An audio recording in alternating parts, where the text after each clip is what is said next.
You give your time, listen to every word he says. Remember every small detail to make him feel special. You open your heart, share your energy, offer your care as if it were an unconditional gift, believing that the more you give, the stronger the bond will be. But then he begins to change. His eyes no longer search for you the way they once did. His replies to your messages come later. The conversations grow dull. Distance seeps in like a shadow, and you find yourself trying harder to pull him closer, doubling your efforts, hoping that just a little more would bring everything back to the way it was. You are patient, understanding, putting his needs first, tolerating uncomfortable silences, overlooking his indifference, convincing yourself that he's just busy or he just needs some time for himself. You look for reasons to explain the widening gap, as if justifying it could revive a feeling that has already gone cold. But the truth is, the more you try, the further he pulls away. You begin to doubt yourself, searching for the moment when everything shifted, recalling the times you gave him a second, third, even 10th chance, only to be met with cold eyes and half-hearted gestures. You once felt relieved by his smallest acts, as if they were proof that he still cared, but deep down you knew they weren't enough to fill the absence of real affection. What drains you isn't just the coldness, it's the helplessness of knowing that no matter what you do, it makes no difference. You think you are sustaining love, but in reality, you are feeding the illusion that if you give more, he will finally see your worth. In this game, the more you try to prove yourself, the more entitled he feels to undervalue you. Your attention and affection become a given, something he no longer needs to appreciate. This distance didn't appear overnight. It was built, piece by piece, from the moments he tested how far he could push you away and you still stepped closer, from the times he stayed silent to gauge your reaction and you responded with explanations, worry, or apologies for mistakes that weren't yours. Each time it happened, he became more certain that no matter what he did, you would still be there, and once you become a certainty, you stop being a source of desire. The moment he realizes you will always be there regardless of how he treats you, is the moment his motivation to invest disappears. People do not crave what they believe they already have secured. You think you are proving your love, but unintentionally you are sending the message that he doesn't need to make any effort to keep you. When this becomes a habit, walking away stops being a risk, it becomes the inevitable outcome. The harsh truth is that giving is not always reciprocated, not because you are unworthy, but because you are giving in the wrong way, to the wrong person, or in a context where your value is not recognized. A man can take all the love you give, but if he doesn't feel he needs to earn it, he will never truly cherish it. Your value doesn't lie in how much love you give, it lies in who you choose to give it to and whether that person is worthy. When you forget your boundaries, ignore the warning signs, you hand over control of your emotions to someone else, letting him decide whether you are happy or in pain. Once that power is fully in his hands, you lose your allure, your agency, and your voice in the relationship. Realizing this is the turning point. Continuing to try harder will only deepen the divide. You cannot convince someone to love you by loving them more, nor can you keep someone by giving them all of yourself. You only keep your value when you stop giving it to someone who doesn't know how to appreciate it. When you pull back your attention not to punish, but to protect yourself, you begin to reclaim your power, step out of the cycle, and send a clear message. Your presence is a privilege, not a given. This is not revenge, it is awakening. When you understand that someone leaving does not diminish your worth, you no longer stay trapped in the race to prove yourself. Sometimes, the wisest choice is to let them go, not to forget them, but to remember yourself. A man's ego is not just his confidence or pride, it is a deep psychological mechanism that shapes how he perceives himself and responds to the world. At the deepest level, every man craves the feeling of being unique, irreplaceable, chosen above thousands of other options. He wants selective attention, subtle validation, and the belief that he still holds control over the relationship. Beneath the calm and confident exterior often lies a child, longing for recognition. Every compliment, admiring glance, or gesture that shows you need him becomes fuel that feeds his ego. But when that supply becomes routine, he starts to take it for granted. And when you react in predictable ways, always praising, always explaining, always chasing, whenever he grows distant, you unknowingly turn yourself into an endless fuel source for his ego. When the thrill of pursuit disappears, so does his motivation to invest. The greatest weakness of the male ego is its dependence on external validation. If that supply is suddenly cut off, he feels insecure, empty, and driven to reclaim the sense of significance he once had. This is his Achilles heel, the emotional gap that appears when you stop giving him constant affirmation. The problem is, most women do the opposite. When they see him pulling away, they give more, beg more, prove themselves more. This only reinforces that he is in control, inflating his ego while diminishing his respect for you. A man who feels he has you secured will no longer need to work to keep you. On the other hand, if he's uncertain whether he still holds power over you, his mind enters a state of alertness. This uncertainty not only reawakens his desire, but also pushes him to prove his value to you. The male ego reacts strongly to two states, being constantly fed and being suddenly cut off. When fed continuously, it becomes complacent. When deprived abruptly, it goes into crisis and takes action to restore its former state. This is why the moment you pull back, go silent, and maintain self-control has more power than any words you could say. This is not manipulation. The difference lies in the fact that you're not pretending to withdraw to lure him back. You are genuinely putting yourself first. When you nurture your own value, live a full and rich life, you naturally become a challenge. For men, challenge triggers the instinct to pursue. What comes easily is often undervalued.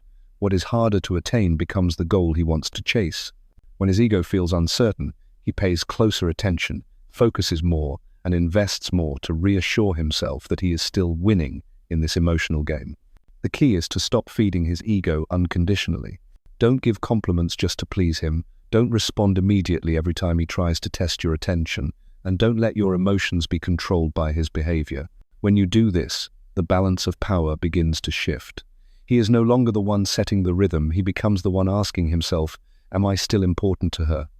That very question is the seed of obsession. A man's ego can endure indifference from others, but it struggles deeply with indifference from someone he once felt certain was his. This difference creates a crack in his self-assurance, and through that crack, you can draw his full attention without saying a word. The nature and weakness of the male ego are not about how strong he appears to be, but about how much he needs to keep feeling special. When you are the one who decides whether to keep providing that feeling or not, you hold the key to shaping how he perceives you. And when that perception is built on respect rather than predictability, the relationship can move to another level where you not only maintain your value, but also make him continuously work to be worthy of you. A man's ego survives on validation, and when you are its main source of nourishment, he automatically sees it as his right. Compliments, attention, quick responses whenever he wants to check your feelings, all of it is a constant supply that reassures him he is still at the center. The irony is, the more he gets, the less he values it. To change this dynamic, you have to be willing to do what most women fear, cut off the supply. This doesn't mean becoming cold or creating fake drama. It means stopping the unconditional flow of affirmation. When you withdraw the responses he has grown used to, you create an emotional gap, a sudden silence that makes him realize he no longer has full control. This gap triggers his alertness, making him start to ask, what's changed? Do I still have a place in her life? The most effective time to create this gap is when he shows signs of pulling away or being indifferent. Instead of chasing, explaining, or proving your feelings, you stay calm and continue focusing on your own life. The distance you create is not a wall to block him out, but a strategic withdrawal to change how he defines you in his mind. When he is used to you always reacting, your silence becomes a strange signal, a hole in the script he has been using to control the situation.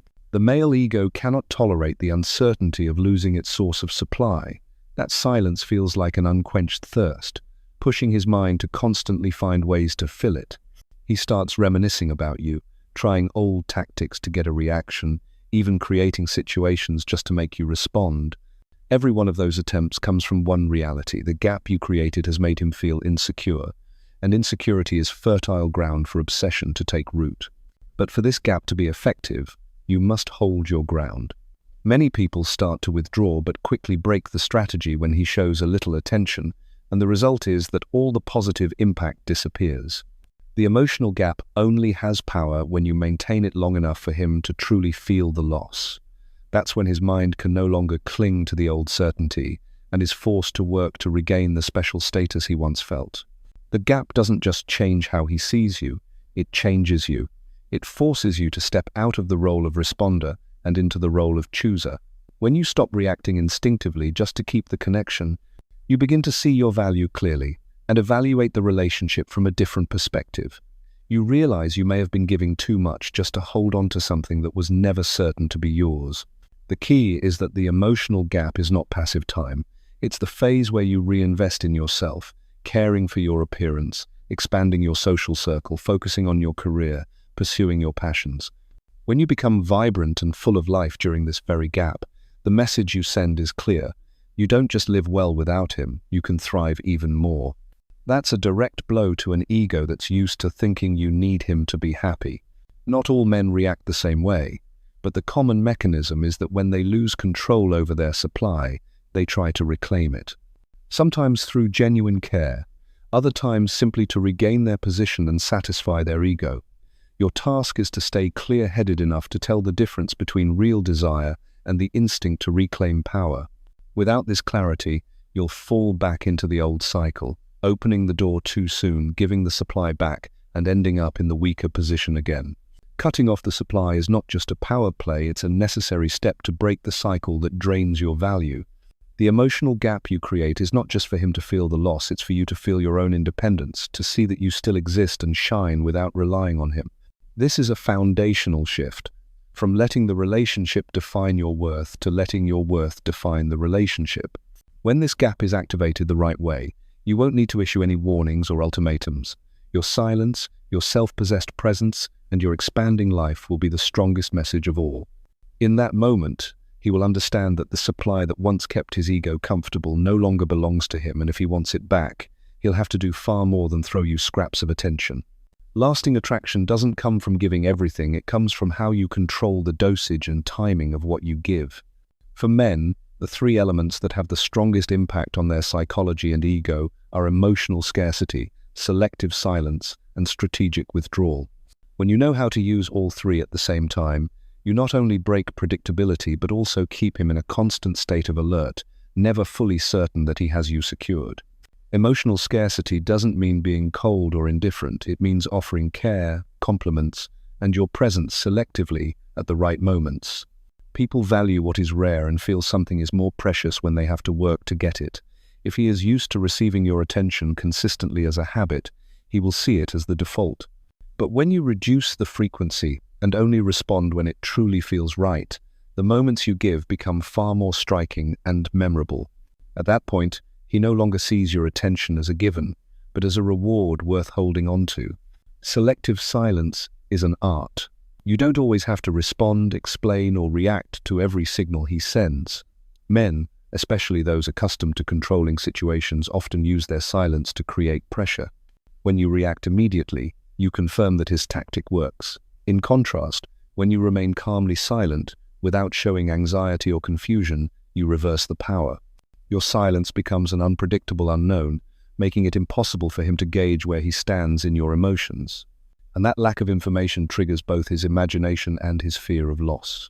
Strategic withdrawal is the advanced step, combining both emotional scarcity and selective silence. It's when you leave a conversation at its peak, cut a meeting short while it's still enjoyable, or pause contact just when he feels everything is going smoothly. The goal isn't to hurt him, but to create a sudden stop that makes him want more, leaving a lingering imprint in his mind.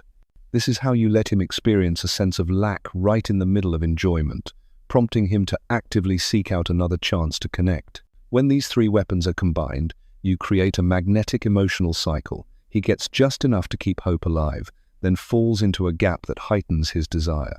Human psychology responds strongly to the alternation between having and losing, between access and rejection.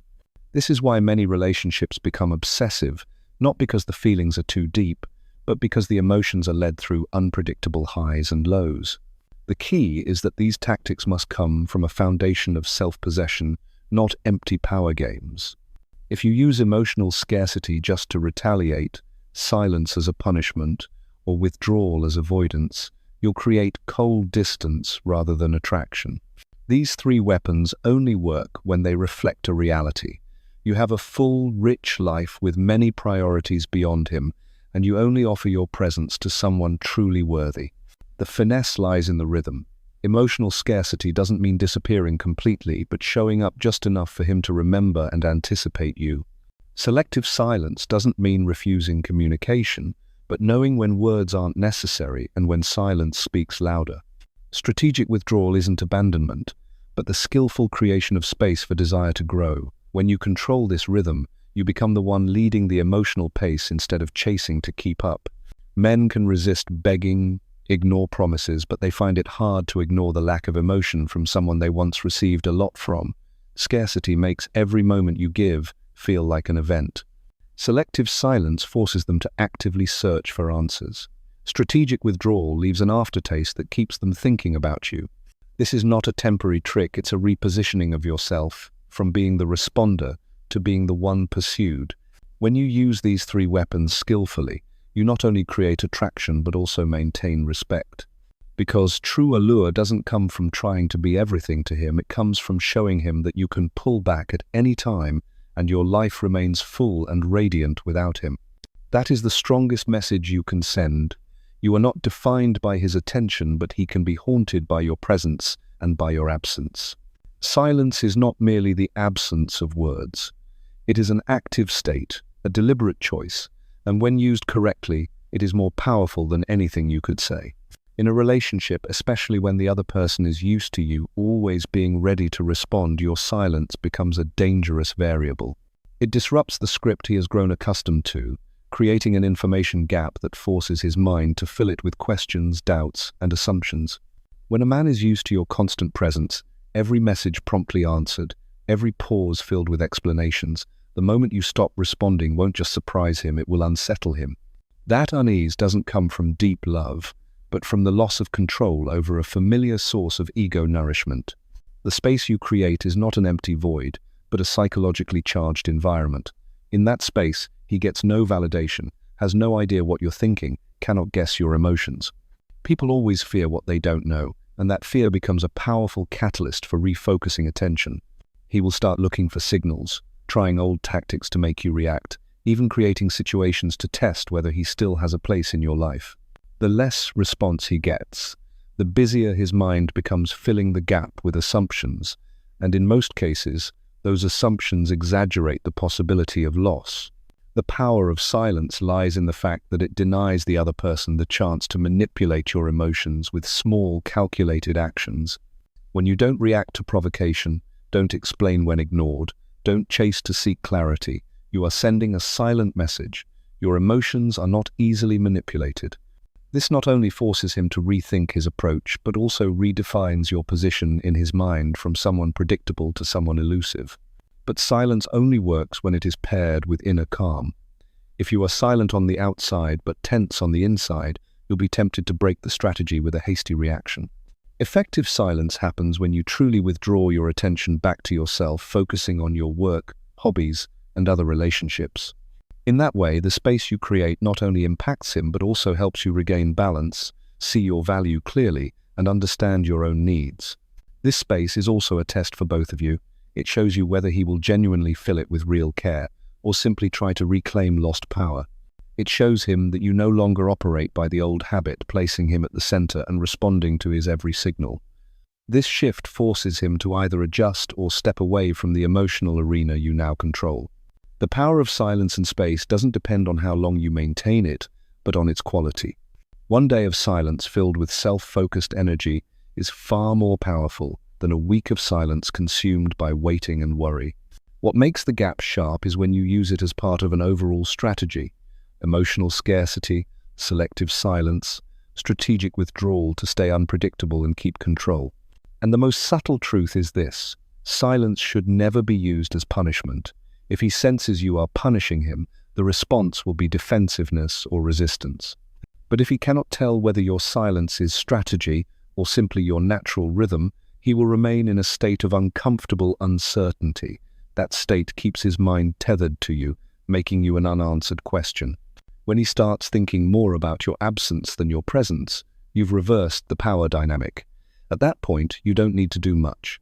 The space itself does the work for you, making him realize you are no longer in the palm of his hand, and if he wants you back, he will have to step out of his comfort zone to find a way to reconnect. Holding the right silence and creating the right space is an art.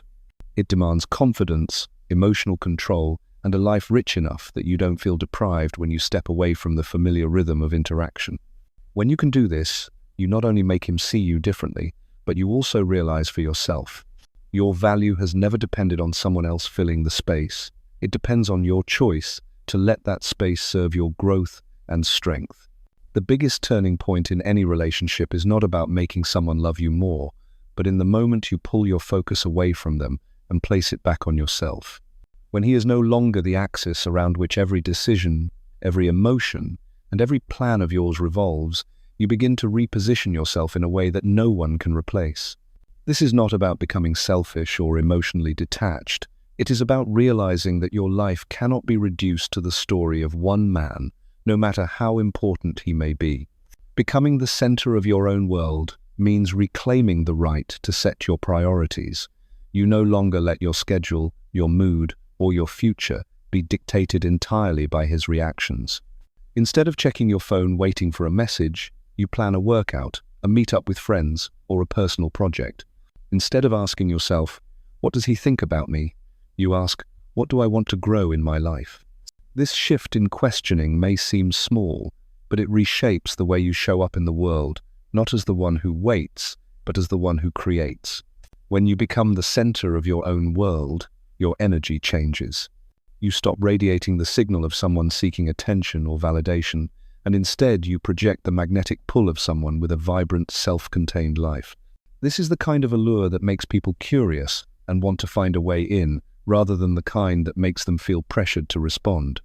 A man may be able to ignore a message or a comment, but it is far harder to ignore a woman who is glowing in her own life. This repositioning also requires you to reset your boundaries. You start clearly distinguishing between what you are willing to give and the limits that cannot be crossed. You no longer accept disrespect just to keep the peace. You no longer dismiss your own feelings just to avoid making him uncomfortable. Instead, you make decisions based on one principle. Everything in your life must contribute to your peace and growth, not take away from them. Interestingly, when you put yourself at the center, you don't need to deliberately spark his attention. The change in how you live will do that for you. He will sense the subtle distance when you no longer revolve around him. He will see you busy, not in a fake way to provoke jealousy, but genuinely busy with things far more important than waiting for his response. And this, naturally, will make him question where he stands in the bigger picture of your life. However, repositioning yourself is not just a strategy to change relationship dynamics, it is a long-term commitment to yourself.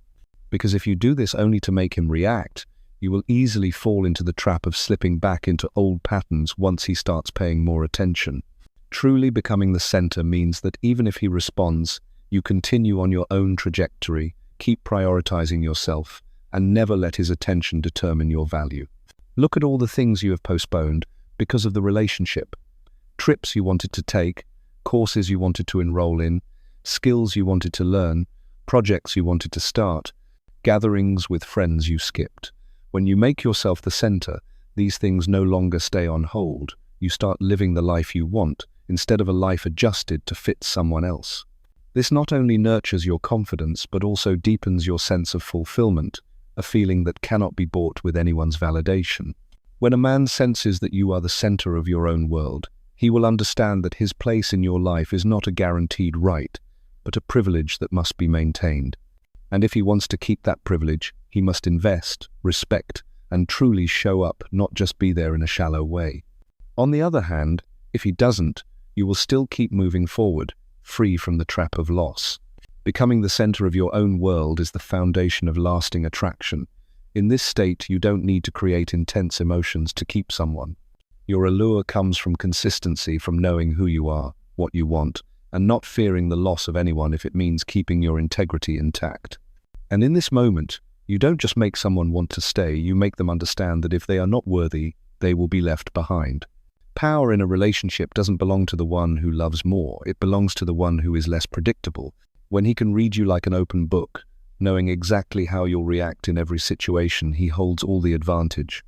But when you change the rhythm, break the familiar patterns, and become an unknown, the balance of power begins to tilt in your favor. This is not a game of winning or losing, it is a recalibration of balance so that you are no longer the passive one, but the one shaping the relationship. Becoming the unknown means you no longer react out of habit. If in the past his silence made you instantly message him to check in, now you let that silence exist, even use it as an opportunity to focus on something else. If in the past his coldness pushed you to prove your feelings, now you remain calm, without rushing to save something that may not even need saving. This change is not loud or dramatic, but it is powerful enough to make him realize he can no longer predict you. When you become the unknown, you force him into a state where he must observe and think more.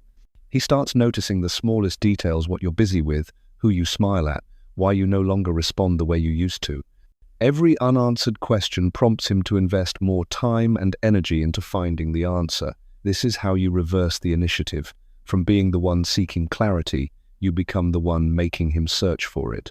Being the unknown also means keeping parts of your life that he does not have full access to. You don't need to share every thought, every plan, every emotion. You choose the information you want him to know, leaving just enough space to spark curiosity. That curiosity becomes the catalyst that drives him to initiate connection, instead of you constantly pulling him closer.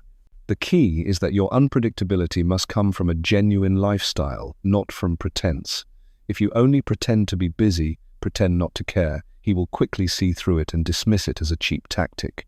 But when you truly have a rich, fulfilling life, with priorities that don't revolve around him, unpredictability becomes natural. He doesn't know where you'll be, what you'll do, or who you'll meet, not because you're hiding it, but because you're living a complete life in which he is only one part. Reversing the power dynamic does not mean you manipulate emotions or keep him in constant insecurity. Push it too far, and you'll create exhaustion instead of attraction. The goal is to maintain balance, where both people have to invest and make an effort to sustain the connection. When he realizes your presence is not permanently guaranteed, he will have to actively nurture the relationship instead of merely enjoying it. True power comes when you don't have to control him, yet still maintain his respect and commitment. This happens when he feels safe enough to stay, but still curious and challenged enough to keep trying. You become someone he cannot fully read, and it is precisely that incompleteness that keeps him engaged. Being the unknown has another effect. It frees you. When you no longer have to explain everything, you release yourself from the pressure of having to play the part or meet expectations. You have the freedom to change, to keep parts of yourself private, and to walk away if the relationship no longer meets your values. This freedom not only helps you maintain attraction, but also protects you from losing yourself. When you become the unknown, you don't just change how he sees you, you change how you see yourself. You realize you don't need certainty from him to feel secure. You stop seeking constant validation and instead create affirmation from within. And when you stand in this position, the relationship, if it continues, will be built on mutual respect rather than one-sided dependence. The result of reversing the power dynamic is not to make him fear losing you so much that he clings, it is to make him see you differently, as someone who cannot be easily grasped, never to be underestimated, and worth long-term investment. That is the safest place for your heart to be, where you are both loved and remain the one in control of yourself. True power in any relationship doesn't lie in controlling someone else, it lies in your ability to control yourself. When you master your emotions, you no longer let your mood rise and fall because of a late reply, a change in attitude, or his silence.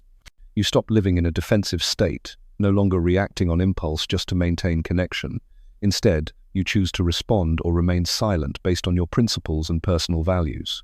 This calmness is the invisible armor that shields you from the turbulence of the relationship.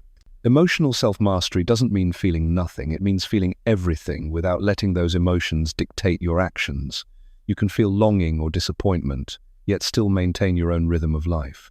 You can feel anger or hurt, yet not erupt in ways that make you lose your self-respect. Every time you choose calm over a rash reaction, you send the message that your worth is not in anyone else's hands. Unconditional value means you don't place yourself on a scale based on the amount of attention or affection someone gives you. You don't let praise lift you up, nor do you let neglect bring you down.